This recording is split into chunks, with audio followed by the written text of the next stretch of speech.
Good day, everybody. This is Yin Yang in California with morsels of a thought number 1495. We have until Sunday to get to the 1500 number. 1495. Enterprise working for, no, enterprise for a long time and you get work. Something like that. I don't know. I do Mandarin. The numerology is based on a lot of Cantonese dialect speaking people, and the numbers and homonyms are kind of through that language and syllables and let me see. The first one, yeah, yeah. Yeah, and then the second word means easy, yi, yi. Second word sounds like the word easy in Cantonese, not in Mandarin, but in Cantonese, because in Mandarin it's yi, but the number two in Mandarin would be ah. So, but in Cantonese it's yi, yi, both ways. So you get numerology meanings out of the Cantonese language, and that's kind of cool, actually. I like it. The camera is crooked again.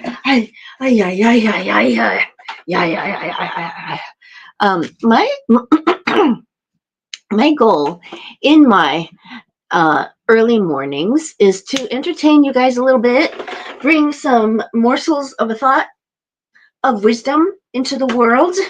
Um, the fortune cookie that I got many years ago said that knowing the right thing to do is called wisdom. That's wisdom. Okay. It's not all of wisdom, but wisdom is partly that. And then doing it is called virtue. So, morsels of a thought of wisdom here with Ellen Fein and Sherrie Schneider. Today, The Rules Handbook, New York Times best-selling authors of the rules. The Rules Handbook, a guide to creating loving and lasting relationships. September 2023. Dear Yin Yang, thanks for being a rules girl and for all your wonderful posts. XOXO, Sherrie and Ellen. Yippee! I love these books. You see this stack of books here? I gotta lift them up. Lift them up so you can see them, I think. I can't lift them up. They're too heavy. Oh my god, I can't lift them. They're too heavy. There's so many of them. There's like, here I only have 6 of them, and there are more. There are indeed more. There are some that say the rules for the digital age, which actually goes back to the same rules, but that you apply to the digital age in a digital way. Like we have text messaging now, which didn't occur in 1995 yet. 1995, we still had mobile telephones that were analog, and analog had crisp, clear sound. You hardly ever got a rattle. But then they turned it into digital, where they could compress the signal into 10 calls over one line. And then it became, now it's like hundreds, I'm sure, hundreds of calls over the same analog line. So you wound up with more people able to talk in the whole world. Now we've got every single person in the whole wide world having a cell phone before anything else, including medical insurance. I mean, you need medical insurance, first of all, and you need to be able to communicate to people, and you need to be able to advocate for yourself, and you use a cell phone for that. And meanwhile, the rules handbook will tell you how to use a cell phone when you want to get a guy to like you. Well, no, when you want to get the guy that likes you to come pursue you and make him feel like he's got a touchdown when he pins you down for a date. And then when you are married, he has to catch you in motion. He has to catch you in action. He has to catch you in motion. He has to follow you around and follow you and catch your attention and pin you down for a night of dating in your marriage. Anyway, so week 6 of course 5, create respectful marriages and partnerships, is course 5. Week 6 is choose forgiveness over fighting. Your Rules Weekly Pep Talk says when you empower your higher self and choose forgiveness over fighting, your marriage will be much happier and your husband will feel more connected to you. This is for women and for men. Men tend to be the pursuers. So when men see how women try to fit into this pursuee dialogue, then the men that are rules worthy will always treat you well. Marriage will hopefully bring out the best in you, love and kindness, but sometimes it will bring out the worst in you, hate and selfishness. This week, no matter how upset you are with your husband, allow your higher self to guide you in your thoughts of forgiveness, compassion, and seeking to understand. Don't give in to your lower self where the world revolves around you. He doesn't understand you, and you want what you want and don't care about what he wants. Take the high ground unless it's a deal breaker like cheating or financial fraud. Give him a pass and then let it go. Now, I can tell you a lot about forgiveness because I spent a long time, I mean, we're talking over a decade to forgive someone and to protect someone who has hurt you. I can't tell you how many people I had to forgive in my life, but that's just because I'm over 53. That's a joke. I'm over 53 for sure. Um, anyway, just to let you know, I have a fan that told me what I was wearing was a set of pajamas, and that particular day I wasn't wearing the belt that goes with it. So I had to let it go because without the belt, it does look like a set of pajamas because the pants are exactly the same as the top. Well, men love polka dots, is what I've heard. That, and I've always known that. So I wear this occasionally when I know I have a lot of energy to pull it off. You know how if you want to have orange hair, you have to have the energy to pull it off, and it matches you, or pink hair, or purple hair, or blue hair, the unnatural hair colors in the world. And then even blonde hair, there's a lot of ethnic groups that never had blonde hair unless really bad things happened to their DNA.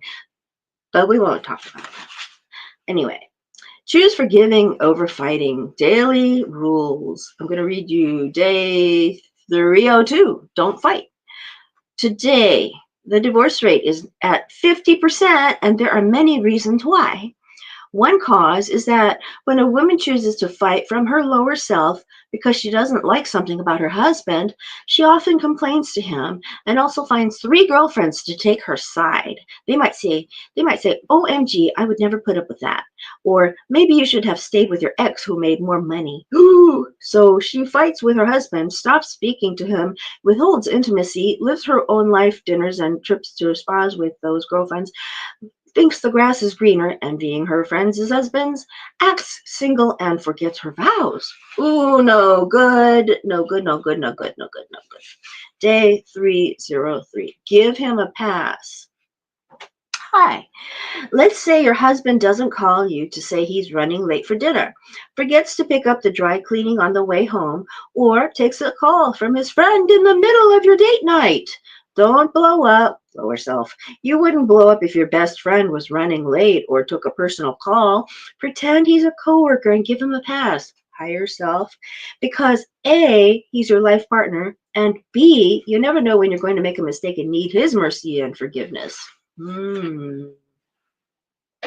Forgiveness is a big thing. Forgiveness, I'm gonna pause here to talk about forgiveness because babies and toddlers forgive each other right away. Bang over the head with a shovel from the sandbox. Ah! And then give them the pail. Children will forgive each other quickly, very quickly. And if you look at even the animal world, dogs and cats, they'll forgive you real quickly too. You just say you're sorry and they turn around back to get you to pet them or something. Forgiveness is not as easy when you have your lower self in charge of complicated thoughts. And your lower self says, that was not fair because this happened and that happened. That was not trivial and they knew that. Well, that may be the case, but it's not healthy for you to have it inside. It's a knot. It's a real knot. And they don't even know it's a knot, honestly speaking. They don't know how hard it hurts you. And maybe they do know how hard they hope it hurts you. But When the person is deliberately trying to hurt you, that's a different kind of relationship than a marriage. A marriage isn't like that. A marriage ought to be different than that. If a well, I'm not gonna. Well, okay. If a parent does something wrong to a child, such as, let's say, something very unusual, and then the child forgives them after about 10 years of thought, 10 years of real hard work, um, they go on Quora.com and then they explain the situation. And then Quora.com says, hey, I'm going to take your answer and choose it as the best answer out of these 300 example answers. And I'm going to send it to everybody. And then 13,000 people will view your answer. Whether or not you get 4 upvotes, it's a whole different thing. But anyway, I digress. Forgiveness is a big thing. Day 304, lower your expectations. That helps a lot. Stop expecting your husband to show you love exactly the way you want him to. If he loved me, he would, is the national anthem for many married women. A client called because she was angry her husband wasn't doing anything special for her birthday, which reminded her of how her parents did little for her. She decided to celebrate with a group of girlfriends instead. We said, don't do it. What would you like him to do? She said a fancy dinner alone or with friends would be nice. We advised her to tell him what she would prefer, and he went all out.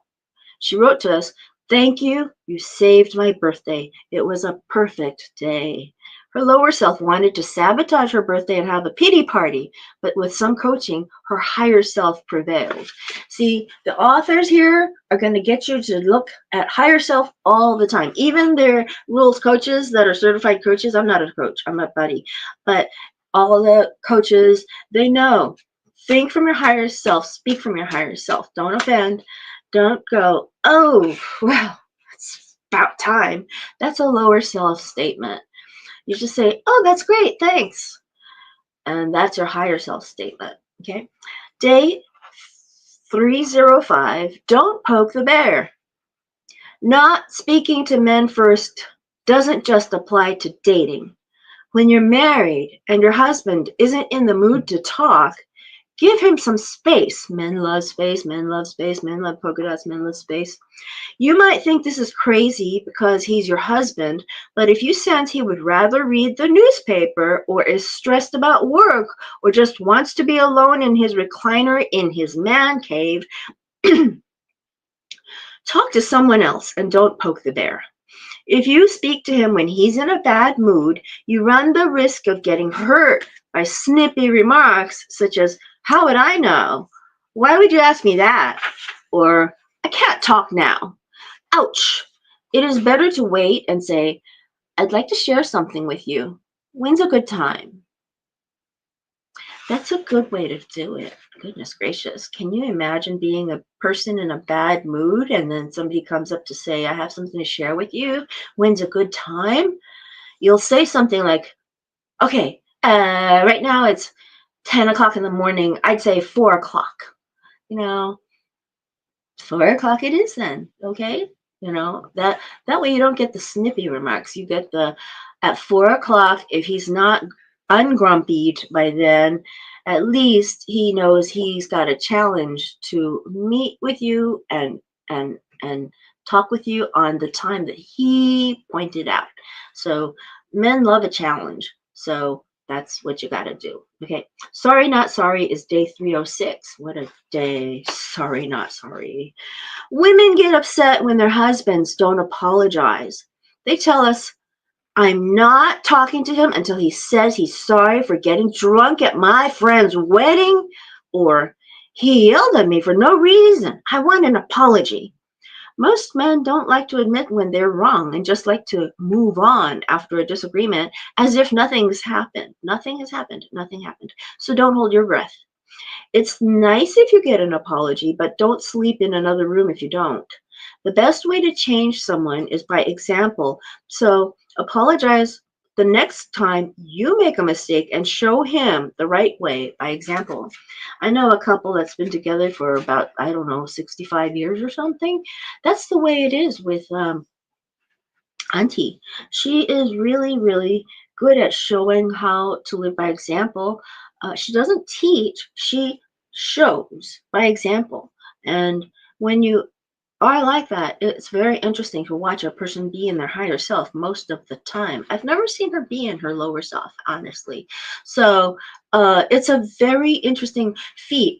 And I'm going to say that as a person of Chinese descent with a lot of Chinese traditional teaching in my upbringing background, um, there is something called an internal martial art. Internal martial arts are where you are doing thinking, and the thinking is in your higher self. And your higher self mode is a something to attain. It is something to attain. Let me use my other hand. Something to attain. It's an energy level inside you, and it will help you cure all kinds of diseases. People have reversed AIDS, people have reversed cancers because of their internal martial arts abilities that they reached. They can maybe never have done it before, but they can do it. Some people do it because their life depends on it, and it works. So there's everything that is reversible. That's my upbringing saying that. This is yin yang saying you can do it with internal martial arts. And people who go to church, by example, are actually doing internal martial arts, if you can believe that, because they know what God wants, and it's their way of being in a higher self mode. Like, God wants such and such a thing. And if you do everything God wants, you might still be like Job and not get everything you want, but you stay in your higher self. You don't plummet to your lower self. Everybody has a lower self, everybody has a higher self. And that's the last word, and. Okay, so then we go to day 307. Never use the D word. Sometimes a married client will call with an emergency consultation. Her husband wants a divorce. Invariably, we find out that she used the D word many times before, and now he is reacting in kind and mirroring what she said. Okay, I'm going to pause right here. I had a friend, so-called, who, John Clark's going to remember who she is, because I called him and said, don't let her in the group, because she kept on saying she wanted a divorce, and she kept on calling me to tell me so. And this is the kind of a energy vampire that wants to tell you everything about her life, but never wants to hear a word about yours. And that's what happened here. And then one day she called me in tears, and she said she was at a hotel. And she said, why was she at a hotel? It's because her husband wanted the divorce. And how could he do that? She couldn't believe he wanted a divorce. And I'm like, but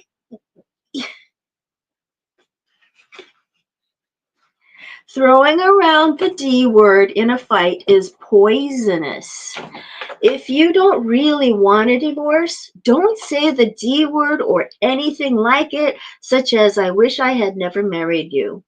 Remember, we said not to use the M word, marriage, when dating. Ditto for the D word now. Whether you're using it for shock value or to hurt your husband, it always backfires. Higher self chooses words carefully to keep the peace, while lower self loves to sow seeds of discontent. Maybe the divorce rate is 50% because the D word was tossed around too many times.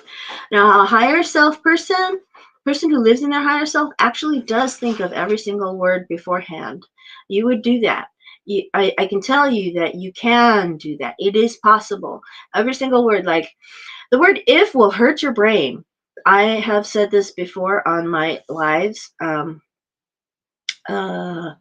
Yin Yang once experienced a situation where her brain was experiencing electric shocks that hurt her whole body 300 times a day because of her thoughts. And she said that the word should would always cause a shock, and the word couldn't always cause the shock. The word can't was okay.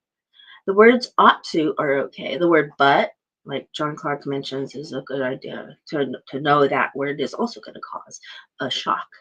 Um, think of every word before you say it. And there is a story in Taiwanese folklore, Taiwanese modern history. There was a film, and it was a very interesting film. They call it the Three Butterflies now, but it's like it's a really sad film. But this girl wants to go to school, and her father wants her to go to school. But in those days, in ancient archaic times, girls were not allowed to go to school. So the father helps her plot out a way to dress like a man. And he says to her, one way you can keep your disguise on, and which she does successfully, is think 3 times before you say it. If you thought it through 1, 2, 3 times, and you still think you need to say it, then and only then can you open your mouth to utter the words to say it. 3 times. Think of it 1 time. And most of us don't even think of it 1 time, right? We think of it 0 times and we just blurt it out. Yeah. I think it's so funny, but it's not funny actually. So think of it 2nd time, and you're going, most of the time it goes, that's not worth it. And then the 2nd time, if you still think you have to think it, say it, the 2nd time through you think of it, the 3rd time you think of it, you go, okay, does it really need to be projected out into the universe, these particular few words that I want to say right now? And that's your higher self working, really, really higher self working. So we can bring some Taiwanese influence into this world simply by that. That was in the 1960s. It was a film. I saw it in the 1970s. It was called Liang Shanbo Zhu Ying Tai.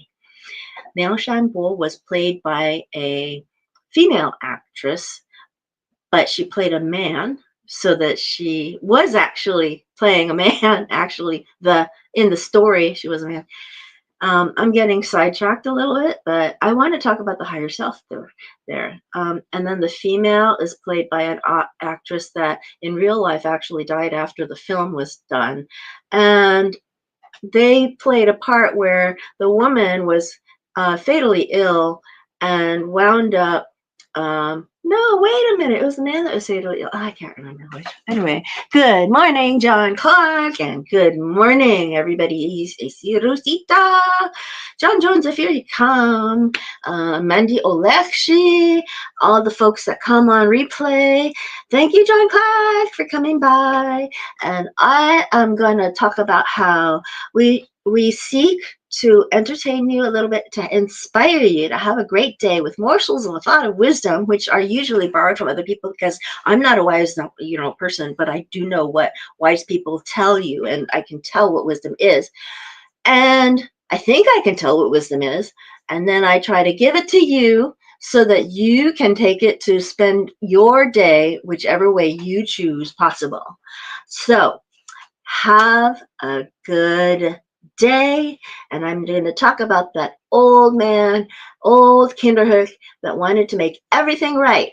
Okay is where we get that okay term from.